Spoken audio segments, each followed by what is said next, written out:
12th annual, almost annual, Army-Navy Debate Classic. My name is Major Anthony Davila. I have the honor to serve as the officer in charge of the Army Debate Team and to introduce Mrs. Daniela Gorman for me. Good afternoon and welcome to, as Major Davila said, the 12th annual Army-Navy Debate. What started as a one-off public debate prior to the USNA tournament in 2013 has developed into one of the most engaging traditions in the run-up to the Army-Navy game, as midshipmen and cadets used to competing at the highest level of intercollegiate debate engage a public audience on questions of military policy. This year our topic is, resolved, the United States should increase its military presence in the Arctic. I would like to take a moment to thank Major Anthony Davila, the officer in charge of Army Debate, without whose relentless support and advocacy this event would not have occurred. I would also like to thank Major Curtis Smith, Navy Debate's OREP, and my partner in whatever we've done over the past several years now. Today, we are also delighted to be joined by three excellent judges.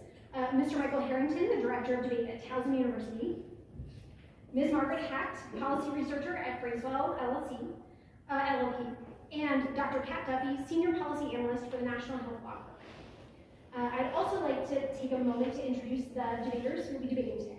On Army side, the first affirmative speaker will be Reagan Eastlake, the Parliamentary Debate Team Captain in the class of 2026 at West Point. The second affirmative constructive will be delivered by Dominic O'Brien, Policy Debate Team Cadet in Charge and class of 2026.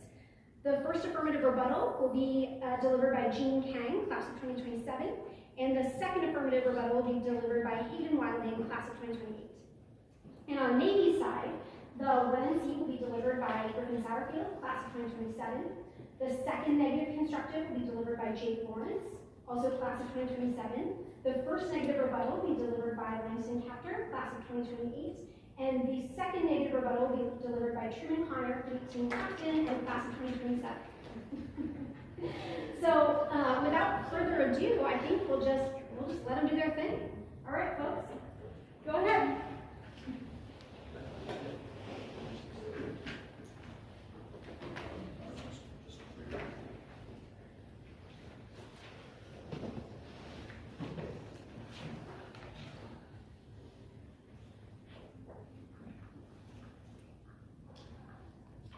Ladies and gentlemen, my name is Cadet Reagan Eastlake. The Arctic is not what it once was. Temperatures are rising 4 times faster than the global average, which has opened sea lanes that were previously impassable. Russia and China have expanded their presence as the ice has melted away, turning the frigid waters into a strategic and economic crossroad for global powers. And the United States is behind. Our communications and radar networks are unreliable, and no logistics infrastructure exists. This debate is not about militarizing the Arctic. It's about closing a dangerous awareness gap and establishing a support structure needed for safe and stable continued operations in a rapidly changing region. Our plan is simple. The United States federal government should deploy early warning radars, uncrewed aerial vehicles, uncrewed underwater vehicles, space-based sensors, and build the logistics infrastructure necessary to sustain operations and resource development. In this speech, I will present 2 advantages or arguments for why the United States should significantly increase its exploration and development of the Arctic. Advantage 1, poor sensing capabilities increase the risk of miscalculation and decrease worldwide stability. The United States cannot afford miscalculation or surprise in the Arctic.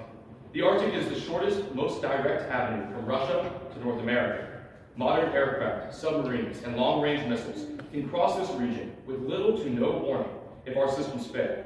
Our evidence shows the United States is not only operating with antiquated systems, but also with major blind spots that threaten our national security. Subpoint 1, awareness gaps are dangerous because they increase the risk of mistaken escalation. Stanislav Petrov was a Russian lieutenant colonel in the Soviet air defense.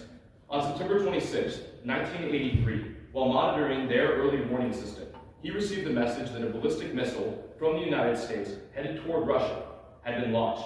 It was Petrov's job to report the attack. He never did.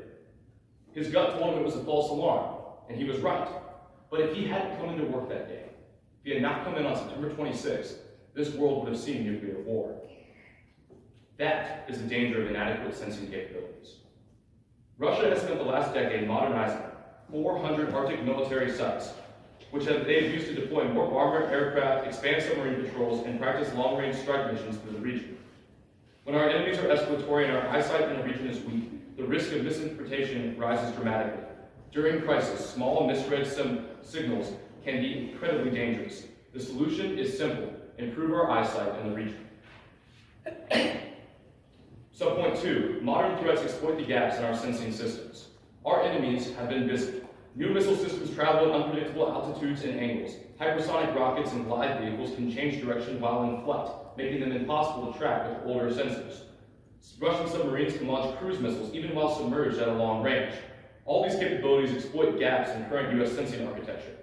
No single sensor can solve this problem, which leads us directly to subpoint 3. Our plan reduces the risk of miscalculation while promoting stability, because it calls for 4 interlocked systems to address previously inadequate programs. Our plan consists of 4 points. First, a network of early warning radars to detect aircraft and missiles at long range to provide constant tracking. Second, high-endurance UAVs to fill gaps and offer flexible support where it's needed. Third, uncrewed underwater vehicles to monitor undersea activity and track submarines. And fourth, satellites to provide coverage and fuse data across the entire region. Together, these systems give the United States and allied leaders clearer information, faster warnings, and more reliable situational awareness. Improving detection and tracking reduces the risk of accidental escalation and buys decision makers more time in crisis. That stabilizing effect is the core internal link of this advantage. It is also why you should vote for the affirmation. Advantage 2. Improving our posture in the Arctic ensures strategic access to key terrain and resources. The United States has, for too long, neglected the Arctic. We are at risk of, and in fact already are, falling behind Russia and China in shaping the future of this region. Subpoint 1. The Arctic is quickly becoming a central theater for great power competition. As I speak, the Northern Sea Route, the Russian Arctic shipping lane that cuts through Siberia's coast, is becoming increasingly navigable, the direct result of ice melting. Russia has built ports, installed advanced sensors, deployed air assets, and now opened new bases. And China describes itself as a, quote, near-Arctic state. They have invested in research stations, ice-capable vessels, and underseas mapping. The United States is the least operationally prepared major Arctic player. Without modern sensing and infrastructure to sustain it, the United States will not be able to monitor activity, assert its rights under international law, or protect its interests. Subpoint 2. Developing the Arctic strengthens the United States logistically by improving infrastructure and tapping in to natural resources. The Arctic must be developed logistically before the measures in Advantage 1 can be fully realized. Upgrading our capabilities in the Arctic is the next logical and necessary step to strengthen the United States and preserve peace. But it's more than just what we build. It's also what we find. Rare earth minerals underpin the modern era. Phones, data centers, computer chips, fighter jets, ballistic missiles, even that camera right there, all rely on these metals. China produces these minerals, including 90% of the world's neodymium and 100% of its dysprosium and terbium. The United States produces 0. Expansion into the Arctic provides the United States with improved capabilities and natural resources. Should this nation be plunged into war, which looks increasingly likely in light of recent events, imports of these critical metals would undoubtedly be cut off. Let me be clear, if that happens, and we have not found alternative supplies for rare earth metals, we will lose our next war. Subpoint 3. Our plan preserves the United States' interest.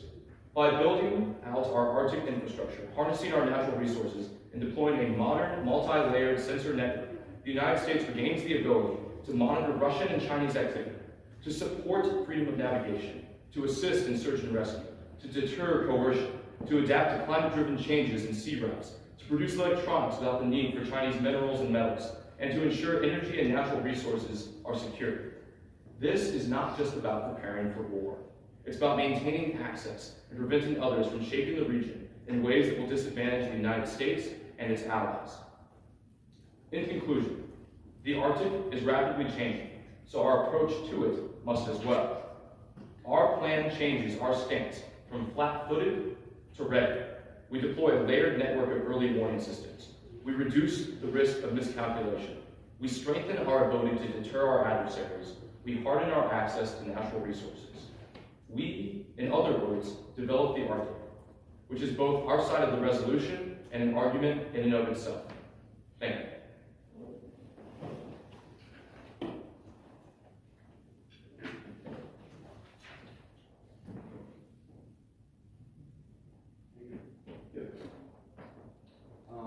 The Golden Dome is President Trump's plan to increase our missile defense along our northern border. What does the affirmative do then that's distinct from that? The Golden Dome is a plan that is uniquely necessary to improve our sensing capabilities in the Arctic. In other words, our plan is necessary for the Golden Dome. But the Golden Dome is already going to happen. Like you said, you need to increase it. What does the app do that's different from something that is already going to exist? That's not the argument that we're debating today. What we're saying is that we need to improve our capabilities in the Arctic. If the Golden Dome is part of how that happens, then so be it. But that doesn't change the fact that we need to improve our capabilities in this region. Okay, so the Golden Dome already improves the Arctic, yes? If that's what you would like to say. Did you not just say that What you're asking me is how our plan is different from the Golden Dome, because you're saying that the Golden Dome is a good and necessary plan. I'm agreeing with you, but my question is, it seems like you're supporting the affirmation in your question. Our question is, how is the affirmative distinct from something that's already going to happen? The Golden Dome does not account for exploring the Arctic, for instance, for these resources that exist elsewhere. So, in terms of exploring resources, what resources belong to us in the Arctic? We have territory in the Arctic that's ours to explore. Like, not Alaska, not including Alaska, what resources do we explore? We would be exploring for rare earth minerals, which I already read out, but I can read out again if you'd like. No, how far would we go to explore those minerals that don't belong to us? I don't think that's relevant to this debate. What I'm saying is that we should explore these regions Sure. for natural resources. Russia? You seem to agree. Russia has said that they have claimed certain sections of the Arctic region, yes? Certain sections. Yeah. Would you explore the rare earth minerals in those sections? Probably not. Okay, so then we are just going to be in Alaska, is that right? Not necessarily. Okay, so then what is the area? How can you define a territory that it has no borders? This is not a geographic argument. What It we are actually- arguing is that we should explore this region. If you want exact coordinates, I'm sure we Actually, can what look if those. you infringe upon what Russia has stated is their land and their resources? I don't think that's necessarily true. What is it? Likewise, why does the U.S. military need to be involved in this process of exploration? Well, we're going to be in that region anyways, under our current plan, under the Golden Dome plan, as your team has pointed out. The military doesn't have to technically be involved in this process, but the military is going to be out there anyways. As I recall, the case that we were given is that the United States should significantly increase its exploration or development of the Arctic, which is not necessarily military-centric. Okay.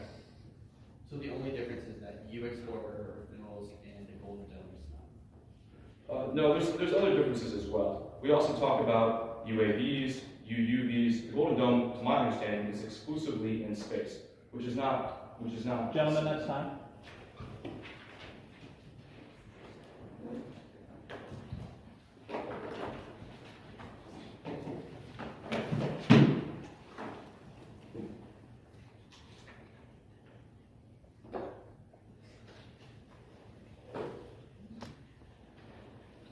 Before we begin, we would like to, on behalf of the United States Naval Academy, we would like to thank the judges for giving their time and attention to this debate and the audience for their support.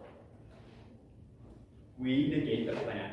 The United States federal government should deploy early warning radars, uncrewed aerial vehicles, uncrewed underwater vehicles, and space-based sensors in the Arctic, and build the logistics infrastructures necessary to operate and sustain these systems. Just a few days ago, the White House released its National Security Strategy, otherwise known as the NSS. The strategy prioritizes a narrow set of what it describes as core American interests. It rejects focusing on issues that it sees as relics of a failed post-Cold War mindset. Dramatically expanding the scope of the U.S. presence in the Arctic falls outside the set of core interests, and to do so would deeply undermine the strategy's essential outlook. While the United States does maintain nominal claims in the Arctic, they are far outweighed by the relative importance of the region to our partners, such as Canada, Sweden, and Finland. The NSS calls for an enlistment of established friendly nations to ensure security while prioritizing the allocation of American troops and resources to primary missions such as deterring Chinese aggression in the Pacific and securing our southern border. One of the key fallacies of previous iterations of American foreign policy was the belief that it was the United States' duty to dominate the world. The new NSS recognizes that American power is finite. Not every theater is as important as every other, and that our allies must share the security burden. Across the world, our allies and adversaries alike study the national security strategy to calibrate their own foreign policies. If the U.S. were to depart so quickly from its stated goals, our allies may lose confidence in our assurances, and our adversaries may begin to question the strength of our commitments. In the Pacific, the NSS calls for maintaining military overmatch to deter a conflict over Taiwan. A lapse in confidence from Japan, South Korea, or even Taiwan could collapse cross-strait deterrence and cause miscalculation and conflict. Likewise, the thesis of the NSS is true. The U.S. military is limited in its ability to patrol the world. Every submarine deployed in the Arctic is one that cannot defend the first island chain.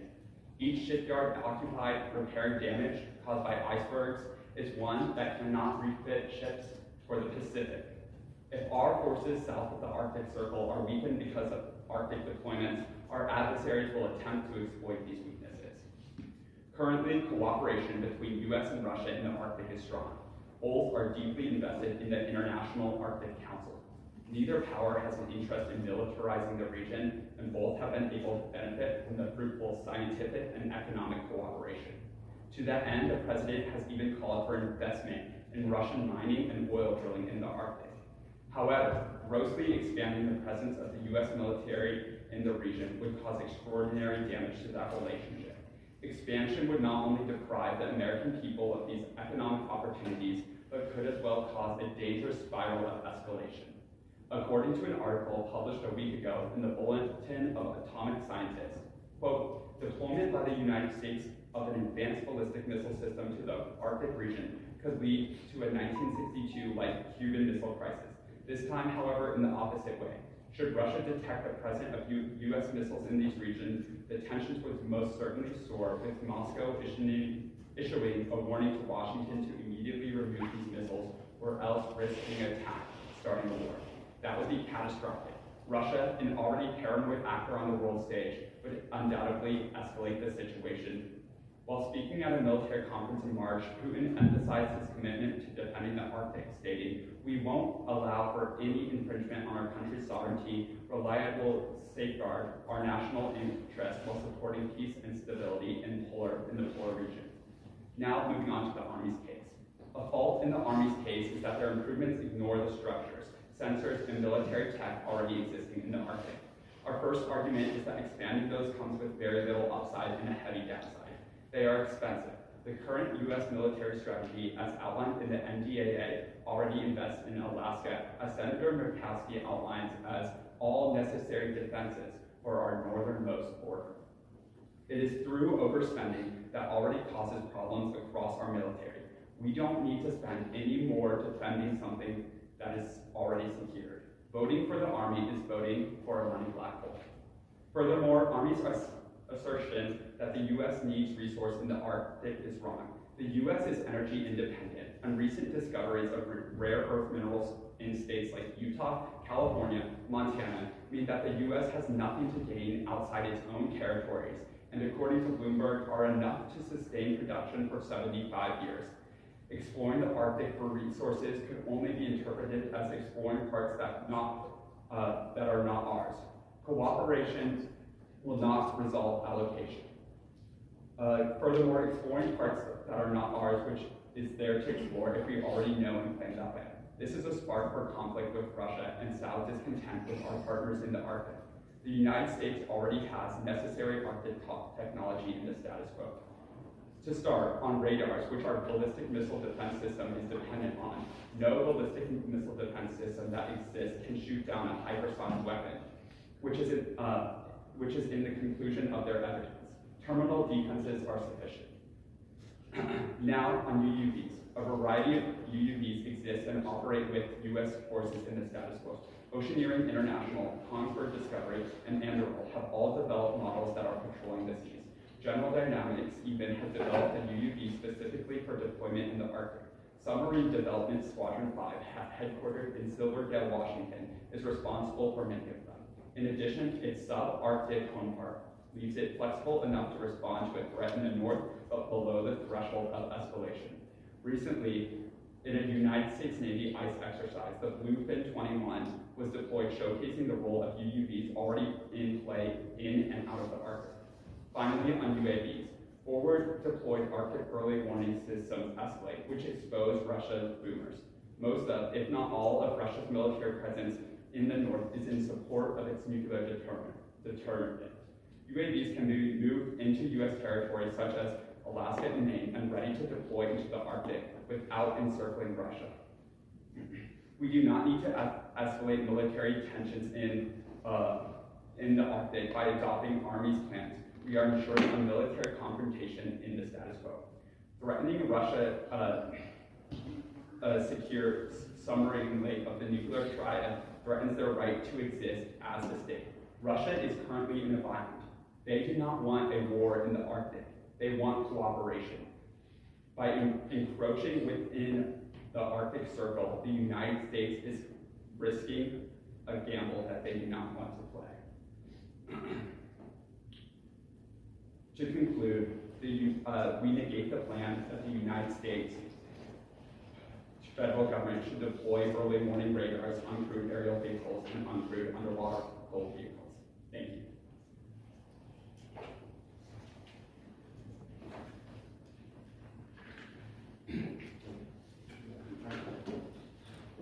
So you said in your speech that, quote, ballistic missiles in the Arctic would provoke Russia into a unendable cycle of retaliation.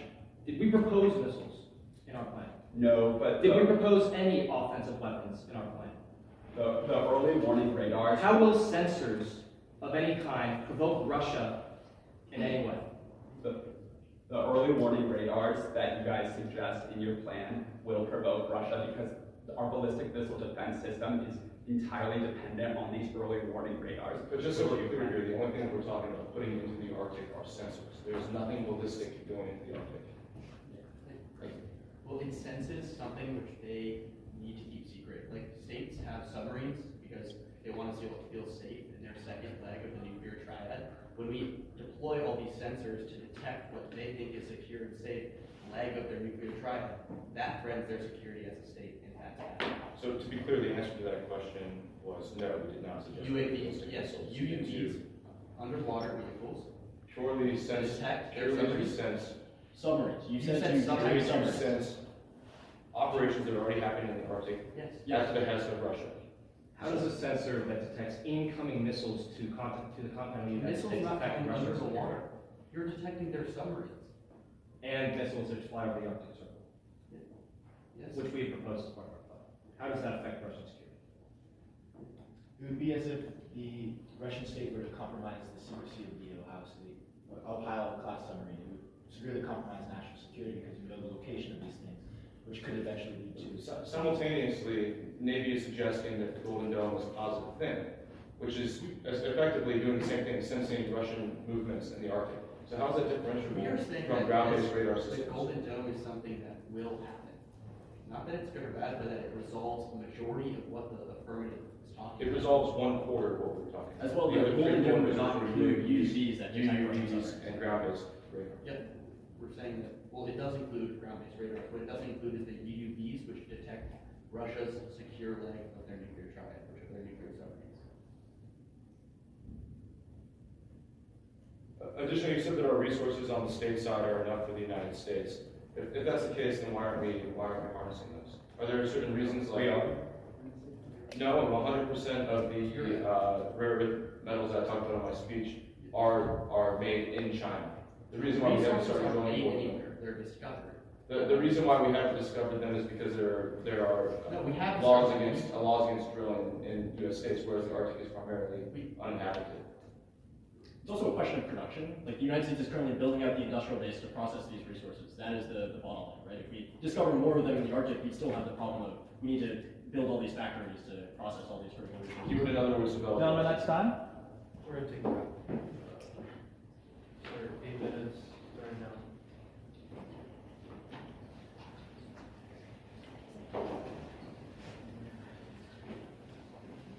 So it's going to take you a little bit of prep time to prepare for their next set of constructive arguments. So we have seen both sides now lay out their case. Army has laid out two advantages, reasons why we should move resources to the Arctic. And then Navy has responded by saying, here are some reasons why we ought not to do that. So now we've kind of laid out the beginnings of the battlefield that we'll be competing on. So Army is going to stand up and say, I presume they're not going to agree with Navy. I believe that they will stand up and say, actually, Russian relations come down to other aspects, and the systems that we want to put in the Arctic are critical and different from what are already there. And then Navy will respond, presumably, after that by saying, no, Russian relations are actually critical. They're sort of Goldilocks now and will be harmed by that shift. And so I think what we'll see as this continues to play out is engagement with each other's arguments and a development of some of these arguments. So that's the dream, I believe. And I'll leave them to it.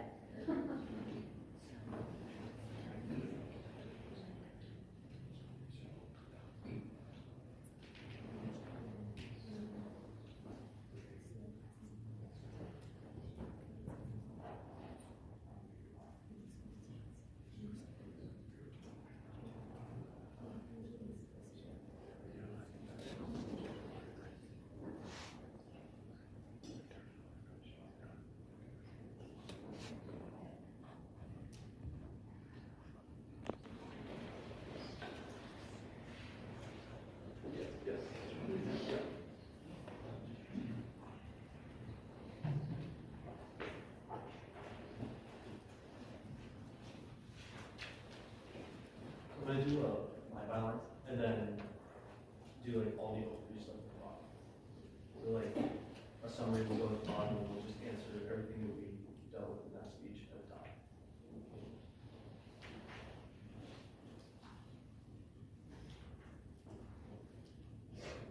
Their first argument collapses under their own logic.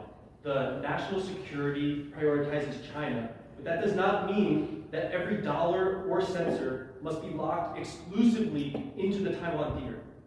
Our plan does not reverse the pivot to China. It supports it by closing the strategic gap that China is actively exploiting in the Arctic right now. Taiwan does not lash out because the United States invests in domain awareness somewhere else.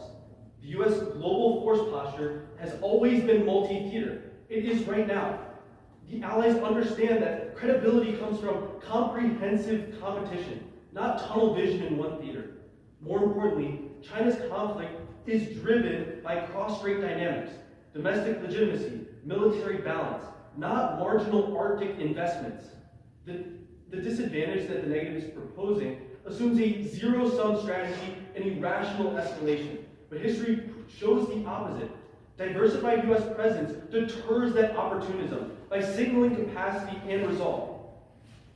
Failing to secure the Arctic weakens China's strategic strategy by allowing Beijing uncontested access to new routes, resources, and surveillance pathways that ultimately undermine U.S. leverage in the Indo-Pacific. Next, they say that Canada and Sweden are going to protect us from missiles and submarines. What are we talking about here? The U.S. is the only ones capable of funding the region and being able to sustain these operations with logistics. They're also completely misinterpret the plan. We're not bringing missiles or submarines to the region. That'd be ridiculous. There's no reason that Russia would stop cooperating with us or become aggressive because we put sensors and new drones. These are not the grenade drones you see on YouTube. These are monitoring drones, understanding where Russia is and developing in the Arctic. Also, we can fund multiple theaters in different areas of the world at the same time. And also, all the evidence that they put in that last speech about all the technology that exists is a reason in your mind why you know that the plan is going to work, and how you know that we don't have to put additional money into the R&D development in order to create these systems, which means the technology already exists, which means that it just needs to be implemented via the plan.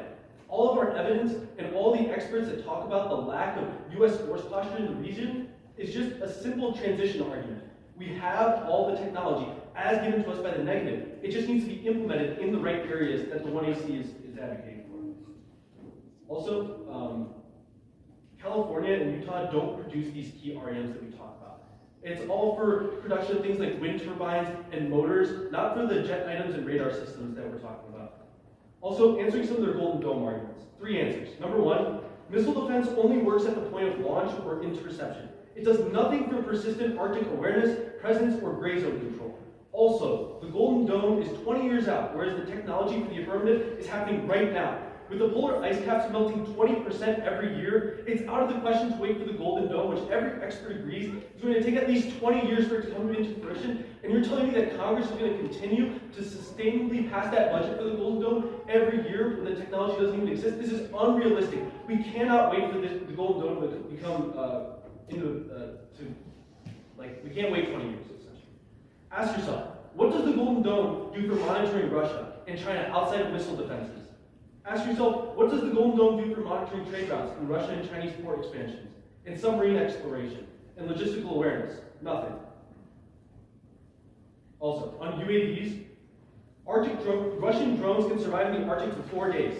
Ours can survive 38 hours. Right now, the United States has effectively 6 to 8 UAVs that can be used for sustained Arctic operations. We need about 24 of those.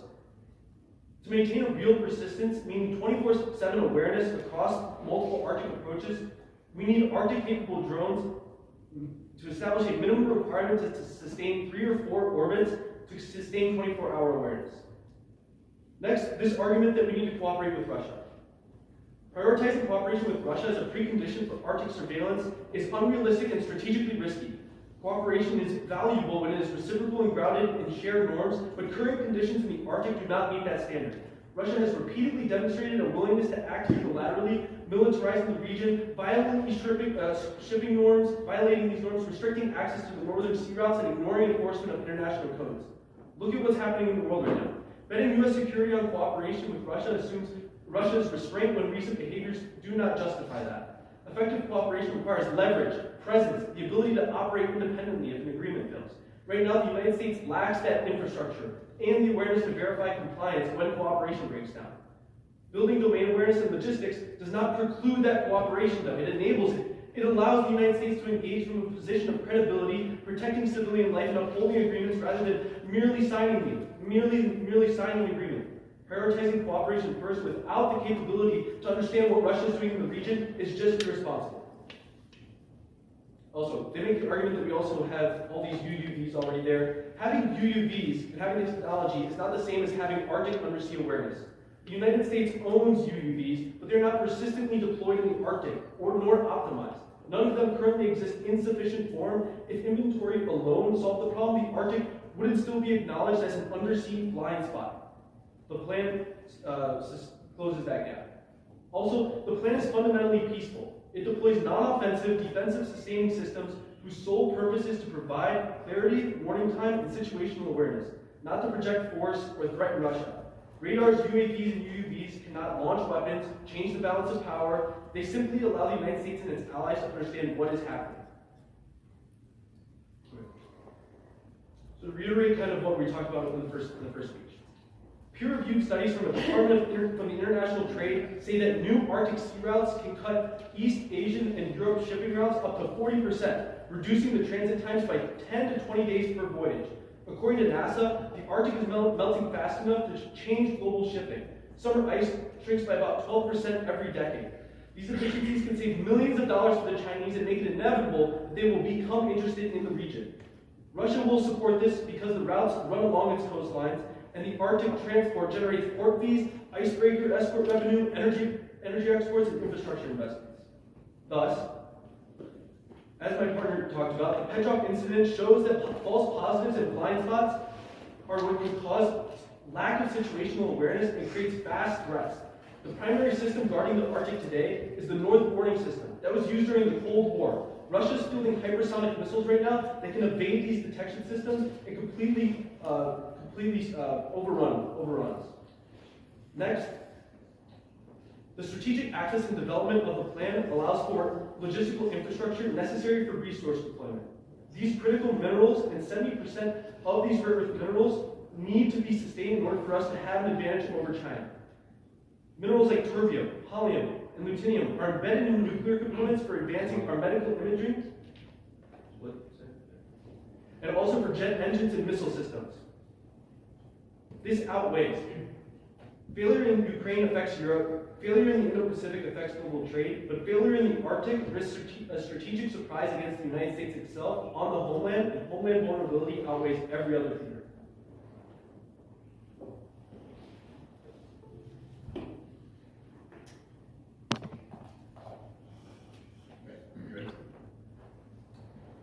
Okay, so just to clear things up, what exactly do the UUVs in your plan do? The UUVs are used to monitor the undersea floor, right? If a Russian submarine is in the system, if they're testing missiles, our UUVs are a cheap alternative for the United States to be able to track. Okay, that's it. I just wanted to check that they were coming after something. So, I mean, we're not attacking so submarines. if the Arctic is going to melt and trade is going to increase, why would that be bad for the United States? Would we not also benefit from the trade in the region? So, repeat your question. So why would increased trade in the Arctic be bad for the United States? Well, increased Chinese expansion without monitoring it, along with a Russian aggression of militarizing its ports, putting new strategic bases in the region, completely outweighs any specific trade agreement that the United States may have. If you read the news, China and the U.S. don't necessarily get along when it comes to trade, right? It becomes very confrontational, which increases the amount of Okay, so You mentioned that one of your advantages is that exploration in the Arctic would secure more rare earth minerals. But then you said afterwards that the United States doesn't have the production capacity to utilize those rare earth minerals. Then what's your advantage? Well, one, we've never made that argument. The United States is completely capable of using rare earth minerals to conduct whatever infrastructure or weapons building capacity that it has. It just doesn't have the minerals, right? There are some minerals we get 100% from China. And these minerals are key for things like jet engines and medical equipment, like things that we wouldn't be able to sustain in a war effort. We get 100% from China. That's we can't win a war unless we get rare earth minerals and that we can sustain ourselves. thank you. I have another question. So why is the Arctic so uniquely hard to monitor as opposed to another ocean? Well, if you listen to the UAV part, the drone capability that's in the region, the Arctic completely depletes the amount of, the Arctic makes it a lot harder to fly UAVs. Okay, why is that? As opposed to another ocean in the world? Why can't we just do what we do everywhere else with satellites and ships and stuff? Why does the Arctic need unique technology and focus? The Arctic, the harsher winds, colder temperatures, batteries, Okay. Russia spends So it's billions of dollars cold. every year. It's really cold there, and that causes a whole bunch of problems. Is that correct? I mean, the Arctic also has vast areas in which we have no place to recharge its batteries or which to Russia has 400 militarized sites in the Arctic that they use and that their drones go and they drop so off it's their really batteries. necessary for the U.S. to build an equal number of military bases? Not necessarily. Again, the argument is not that the U.S. should put a force posture that causes Russian aggression, or that it should militarize the Arctic. It's that it should be able to monitor it so that we can tell our allies, yeah, Russia and China aren't putting military Gentlemen, bases that's in the time. region.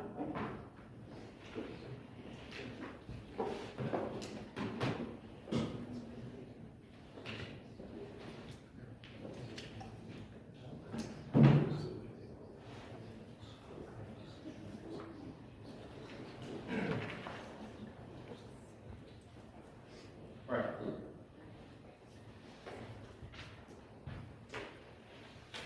Army's plan operates outside the left and right bounds that have been established by the White House.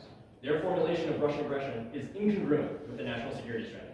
Increasing American presence in the Arctic would not only upset the clear strategy laid out by the NSS, but it would also distract from the objectives that it seeks to advance. The NSS is a sea change from the global deployments that the U.S. has historically had.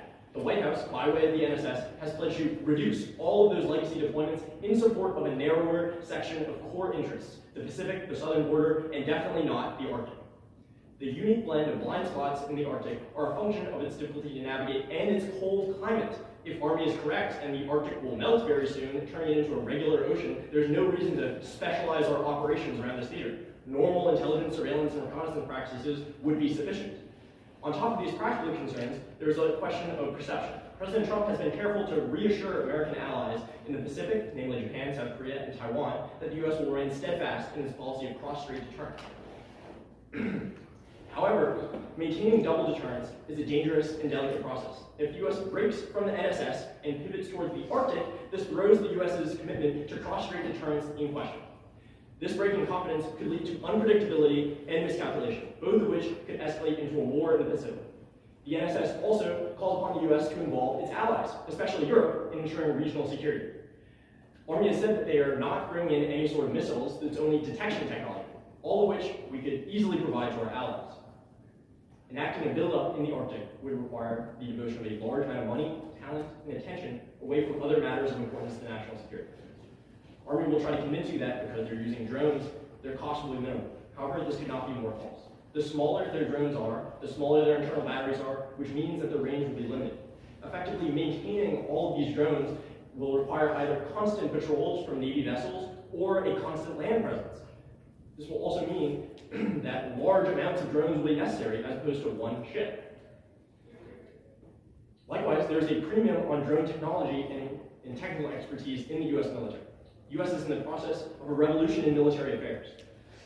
This technological sea change, combined with the constrained nature of the American industrial base, means prioritization is more important than ever. Assigning personnel to maintain and launch these drones in the Arctic will necessarily trade off with assigning those personnel to other high-tension areas like the Pacific or the Middle East. In addition, their plan requires logistics infrastructure to be built out to support their systems. As the saying goes, amateurs talk tactics, but professionals study logistics. The U.S. military's capacity for over-the-horizon logistical operations is already extraordinarily strained. Military SEAL Command, the organization that would supply any large-scale military operation, is dangerously unprepared. Less than 60% of their vessels are operational. In the event of a war in the Pacific, 90% of them would be required to support a conflict.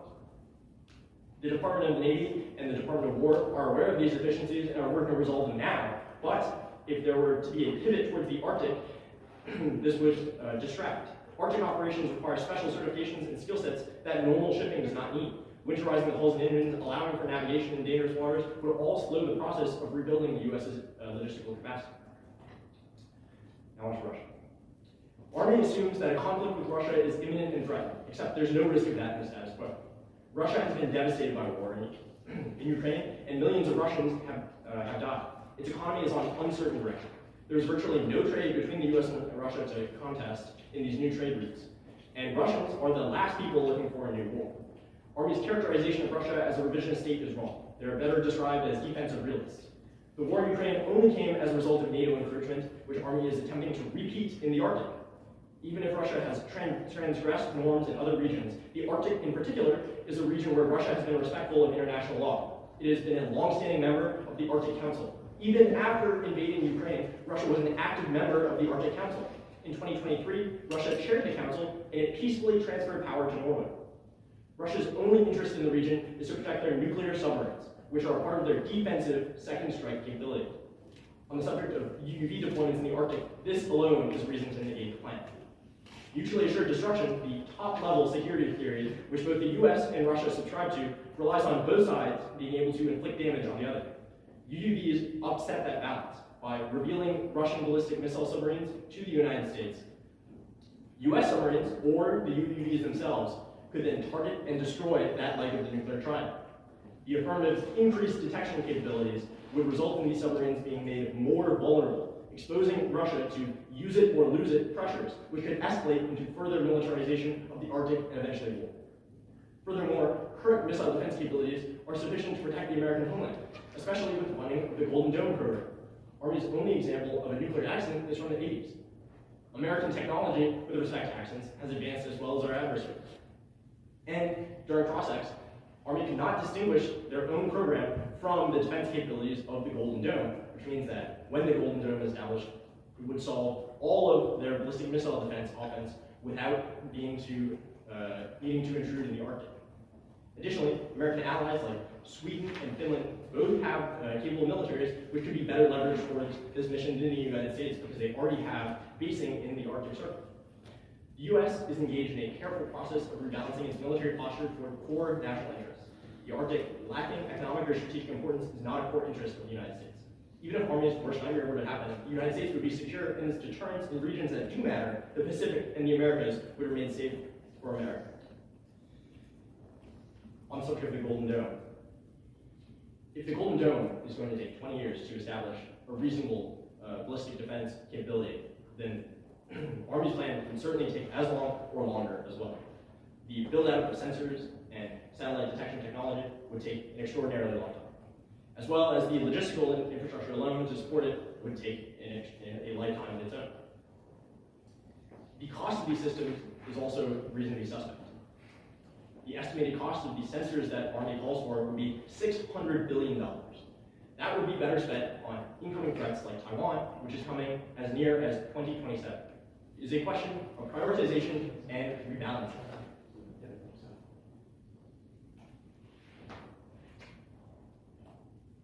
So, current defense systems with respect to missile defense are absolutely sufficient.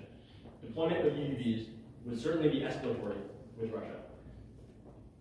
And all the other aspects of their plan would increase the time horizon of the implementation of their plan to a point where the majority of it would be ineffective and certainly would take away from American readiness with respect to conflicts like the Taiwan Straits. Thank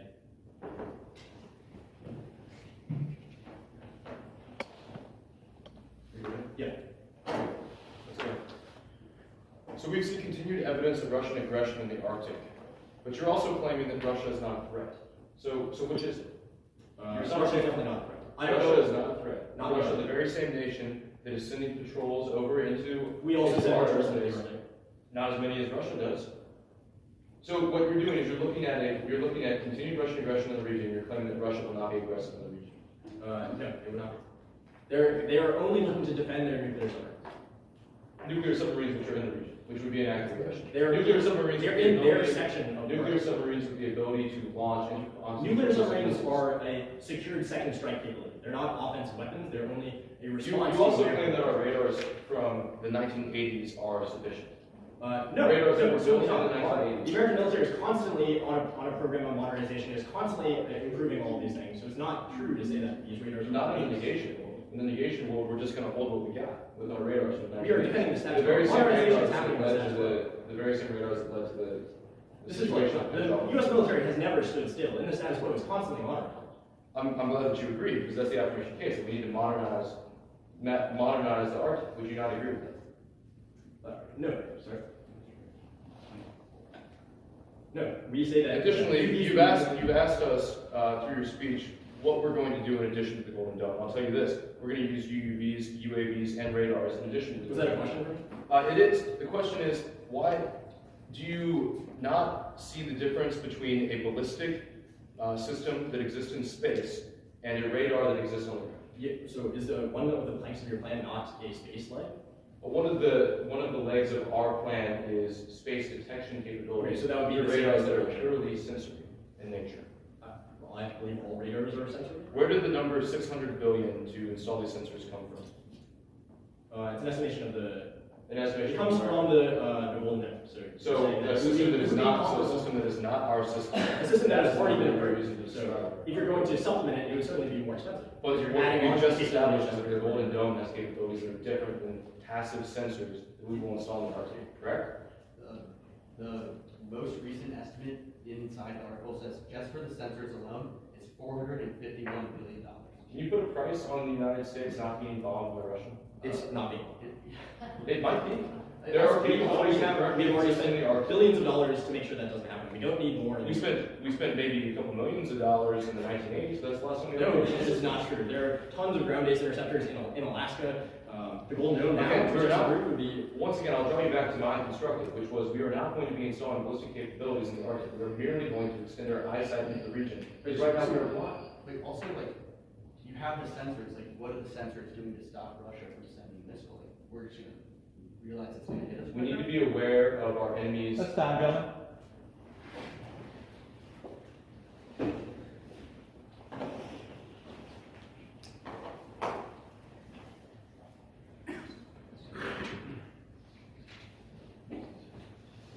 In a weird twist, in policy debate, which is the style that 6 of these 8 debaters read in, and so our judging panel is familiar with, the negative gets to speak twice in a row. So the negative finishes the constructives, and then will begin the rebuttals. And so that is what you're seeing here. That allows the affirmative team, who is proposing the larger change, to speak both first and last. And so the negative team instead gets to really power load the middle, I believe. And so to power load the middle, we've got Midshipman Captor. Good afternoon, ladies and gentlemen. Army's main advantage is that further military arms investment into the Arctic would secure national resources. However, the United States doesn't require these resources. The world's largest known rare earth mineral deposit has recently been discovered in Utah, and the 5th largest rare earth mineral deposit is in California. The U.S. ranks 7th in rare earth mineral deposits.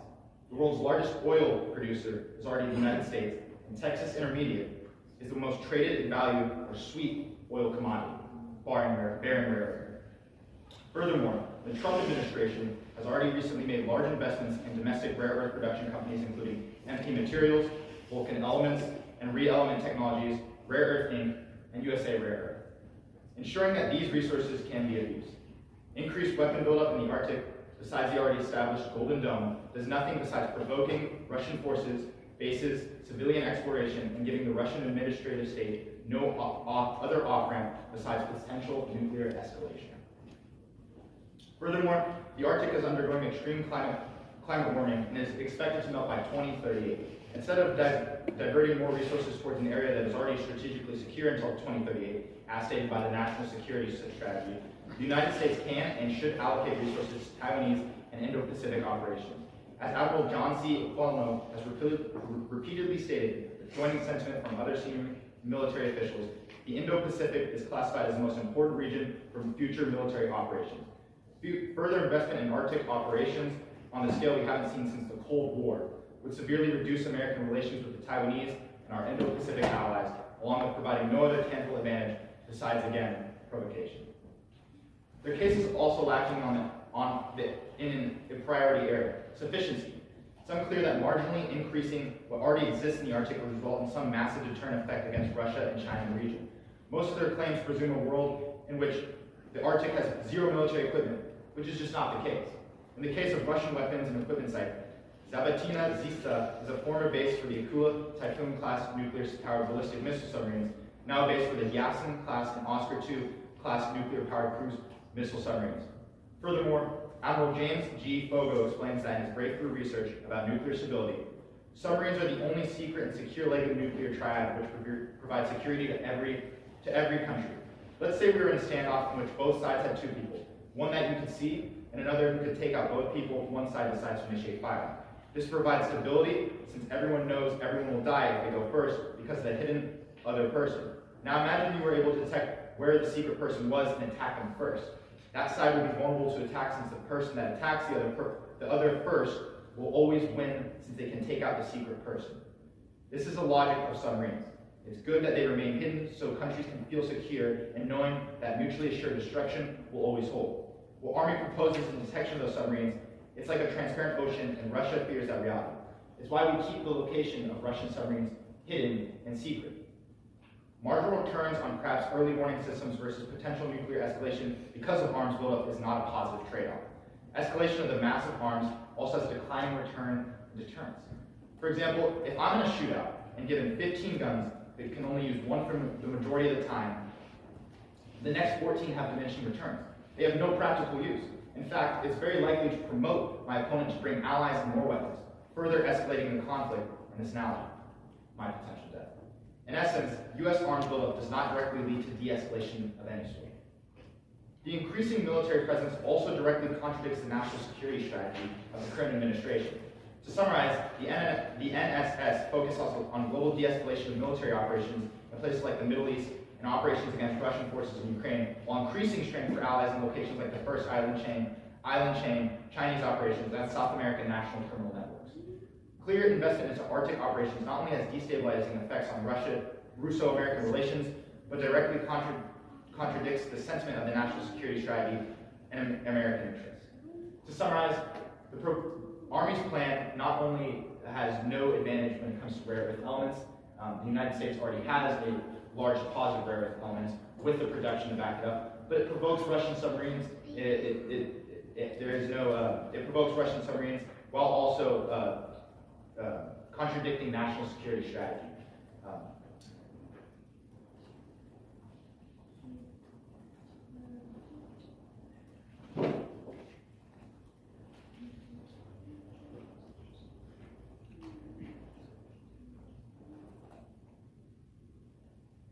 Army says that only increasing the detection capabilities.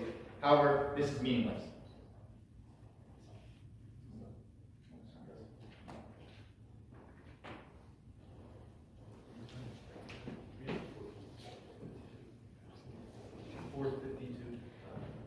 Yep, I think we're running into another set of prep time.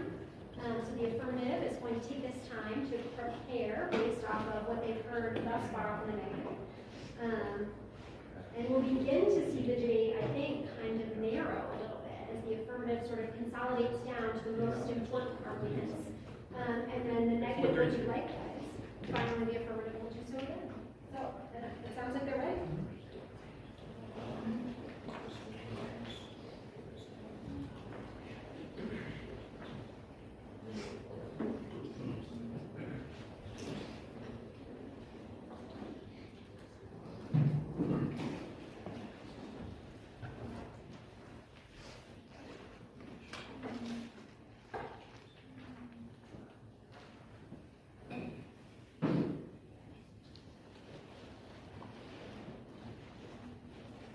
The fundamental reality of the 21st century is this.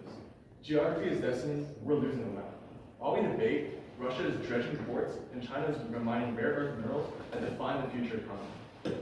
On their Russian war in the Arctic, even if Russia doesn't want to war the United States, intent is not the standard for security planning. Risk is. The Arctic is uniquely dangerous because warning times are short, sensing is degraded, and forces operate close together.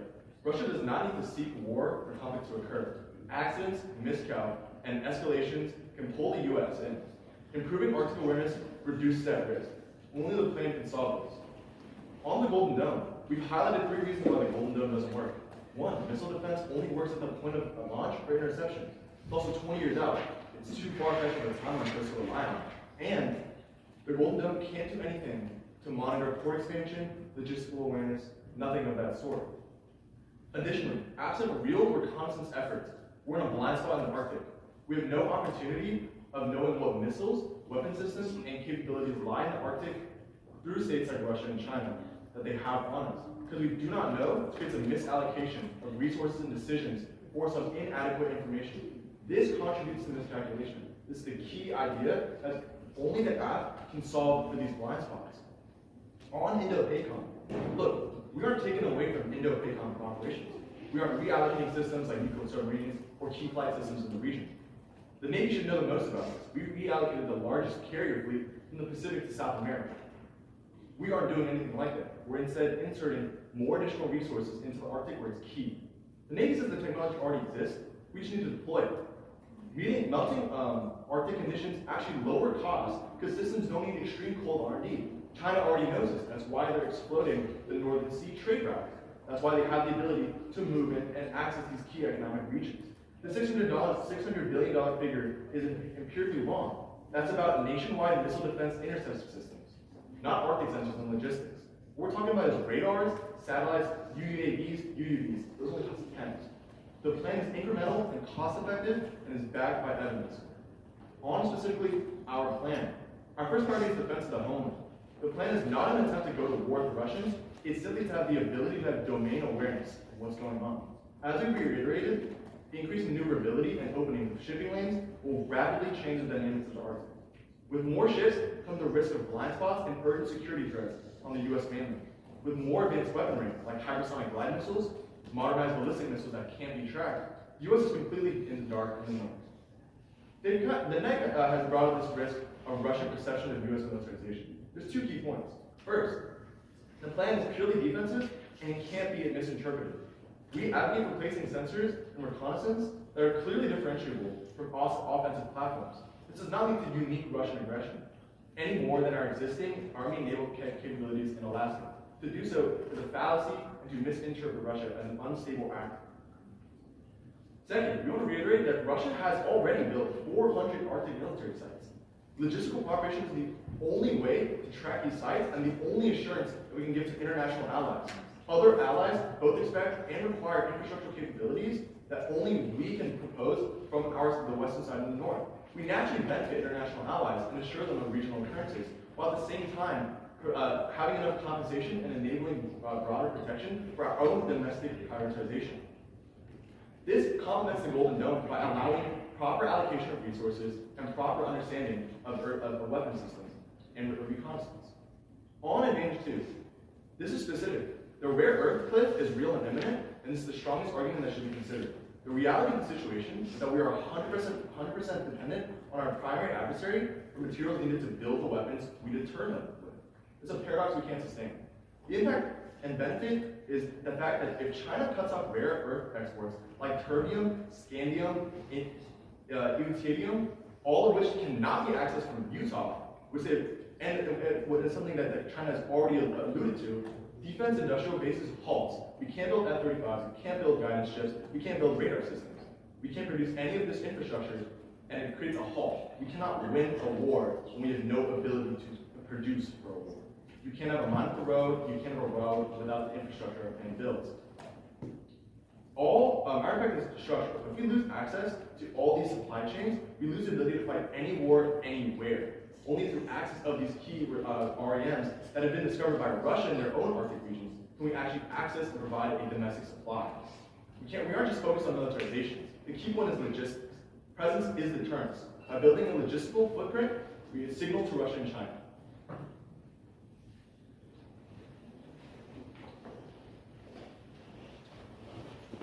We're now going to wrap.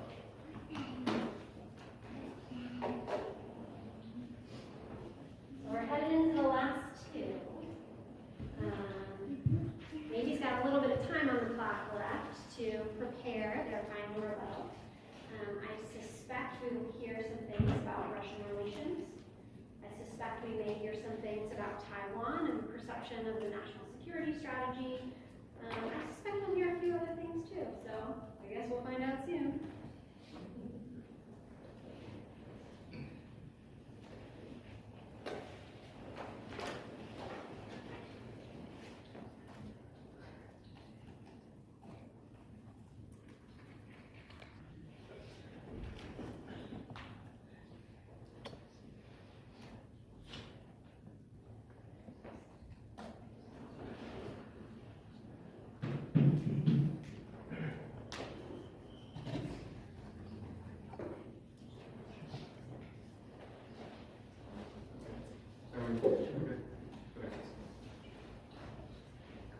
Just like Army's 121st ranking run defense, they have several holes in their case. First, a lot of their plans already exist in the Arctic or are being spearheaded by our allies. I'll answer two of their arguments. First, sensors. Those are being resolved by the Golden Dome, mostly the early warning systems that they're talking about. The second part, which we'll admit is not in the Golden Dome, is the unmanned underwater vehicles. Why? Because they are a terrible idea. Second, REMs. There are already massive repositories being found and drilling is happening in Alaska, Utah, California. These are all status quo efforts. Nothing that the negative or the affirmative actually changes. These can sustain us for up to 75 years, according to the Bloomberg article, which we read in this debate. But the REMs that the Army is talking about do not belong to us, which has not been contested by Army the entire time. Russia believes that these rare earth deposits are theirs. They belong to them. We are encroaching on their land if we go and take these REMs from them. It would be the same if we sent an expeditionary unit into China to take and seize all of their rare earth minerals. It's a recipe for war. To make it clear, they also do not increase deterrence. Sensors do not stop Russian submarines from launching. But it's true that perceptually, the idea that that technology, i.e. submarine hunters, could locate all of Russia's nuclear submarines makes Russia fear for its security and lash out accordingly. This means there's only a risk of escalation and no benefit to the marginal increase in deterrence, which the affirmative has dropped in every speech. The nuclear order is strong now because we have all provided that countries with a nuclear second leg, the submarine leg, are safe and secure, that they are not detected, that they can remain in the murky water unfound. UUVs threaten that because they make the ocean see-through. The murky water where Russian submarines lie, hidden and safe, become clear as UUVs poke around and try to find their submarines. It might sound counterintuitive to let something so dangerous stay unknown to us, but that uncertainty is what provides us the perceived risk of a nuclear first strike failing in the first place, which stopped countries from launching first. The uncertainty is what makes us safe.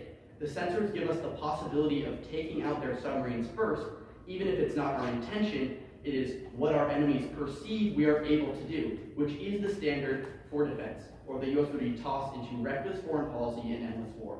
In the last speech, they brought up hypersonic glide vehicles being deployed. This was new, first of all, but second of all, those are dual-use missiles. Hypersonic glide vehicles are missiles shot at other missiles, which prove that the plan only increases militaristic deterrence on the borders of Russia, which we have said will anger them.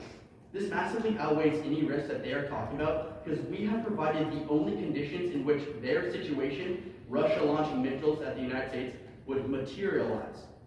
Secondly, Russia is cooperating with us now over the Arctic. They've been slammed by sanctions by millions, and millions of soldiers have died in Ukraine. They are defensive now, and the only thing they risk is escalation by encircling them and seizing their rare earth minerals. China would also take advantage of this. The national security strategy makes three central claims. 1, to focus on America. 2, to reduce global presence. And 3, to deter conflict in the Taiwan Strait. If the US government folds on the first two things, who is it to say that we will not fold on the third in defense of Taiwan? Reversing course on the national security strategy would upend US credibility, leaving our allies adrift and our adversaries looking for openings. In terms of the rare earth mineral exploration, they've conceded that exploration implies into an area in which it does not belong to us. As Army said in their last speech, Russia has discovered REMs on their side, not the side which we have perceived as ours, which is Alaska. This is a massive risk because that land has been laid claim to by Russia. We already have enough claims on certain parts of the Arctic via our allies, and buying those minerals from our allies, in which they will have them when the Arctic melts, is sufficient to sustain us. What they are talking about is going in, taking them from both allies and adversaries alike, and bringing them back to the United States, which will not only anger our adversaries, but also our allies, because they think it belongs to them. The current US-Russia dynamic is stable, but the Army risks destabilizing this dynamic. The unclear borders of the Arctic mean that this will all cause tensions. They have no explanation for why it will not be destabilizing. They have not mentioned how UUVs won't threaten the security of submarines. They have not mentioned about hypersonic glide vehicles being dual-use missiles that could threaten all of the nuclear triad in Russia. Go Navy, but let's not go to the Arctic.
I would like to dispel first the notion that the Arctic is some foreign theater akin to Europe, the Middle East, or even the Indo-Pacific.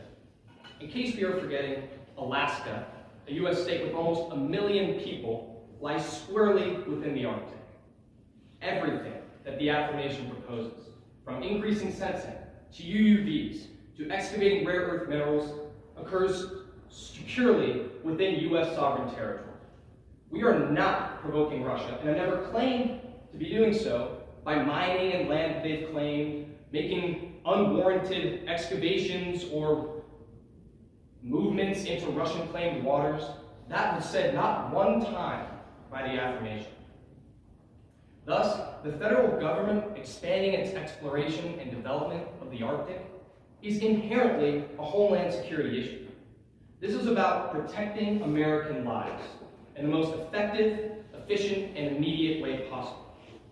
Furthermore, the U.S. has the right, capability, and duty to police its own sovereign waters, and does so very frequently.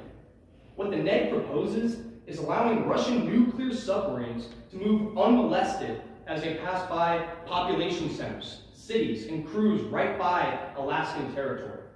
This is unacceptable and has never been something that the U.S. has done. All that we propose is that we track these foreign ships not with naval vessels, which is what we've done in the past, but an increased network of sensors and UUVs, which, by the way, don't have missiles and guns, which would provoke the Russians in the first place. Furthermore, a renewed emphasis on the Arctic is completely in line with the national security strategy, which calls for a focus on a narrow set of theaters, the homeland and the Pacific. And the Arctic is unique in that an increased presence there and doing what the affirmation proposes has an outsized effect on both. Our plan for the Arctic is like turning on the streetlights in a dimly lit alley. It doesn't threaten anyone, it doesn't project force, but it dramatically reduces risk by increasing visibility. The same thing as increasing sensing as a way to deter Russian and Chinese aggression in the theater. It's not about provocation. It's about closing the gaping wide holes we have in our sensing ability to leave open the risk of surprise attack and subterfuge from America's two greatest enemies. They also drop that we solve for the Chinese war in Taiwan by increasing our security presence in the Arctic, which inevitably and inherently deters and decreases Chinese expansion and war probability. It's not that $1 for the Arctic is $1 less for China. It's that $1 in the Arctic is $1 for both. Furthermore, to talk about the rare earth mineral argument, the rare earth mineral deposits that they mention in California and Utah do not have the minerals and lack some key minerals that we need to sustain our defense industrial complex were we ever to go to war. And it's not years away. China is securing these supply chains now. It already has them secured. If we don't start building out the infrastructure, start excavating rare earth minerals wherever they may be, especially in the Arctic, we will be unable to fight a war that lasts longer than our initial stockpiles exist, which, as agreed by virtually all national security professionals, is already dangerously low. Giving us access to these key REMs through mining in the Arctic immunizes the U.S. economy from coercion. If we don't, we remain permanently vulnerable to energy blackmail and supply chain weaponization from China. Endorsing the negative would stop any tangible benefit that simply cannot be filled by the status quo. The essence of this debate, and what I believe you should chiefly consider, judges, when deciding and making your decision, is what is the most efficient way to prevent millions of Americans from dying in a ballistic missile strike. The affirmatives plan. Let's compare the end states of the two sides. The NED. We wait 20 years for the Golden Dome, while simultaneously doing nothing to alleviate or prevent a Russo-Chinese buildup in the Pacific, versus the world that the AF proposes, in which we know what is going on in the Arctic, 24/7, 365 days a year. No surprises. So, to avoid the next Pearl Harbor and protect my family's life and yours, vote AF. Thank you. And that concludes the debate.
really good and engaging debate. Everybody worked really, really hard. This had actually nothing to do with the intercollegiate topic that they have been working on all year. They've been debating labor law and labor policy for the entirety of the year, at least on the policy side. And the Parley folks are also up to something totally different. So they really, really had to kind of pivot and investigate these arguments brand new. So these, they did a lot of work for this, and I appreciate that.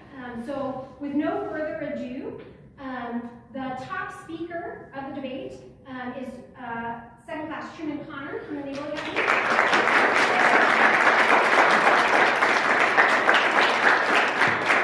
This year, Navy wins on a 3-0.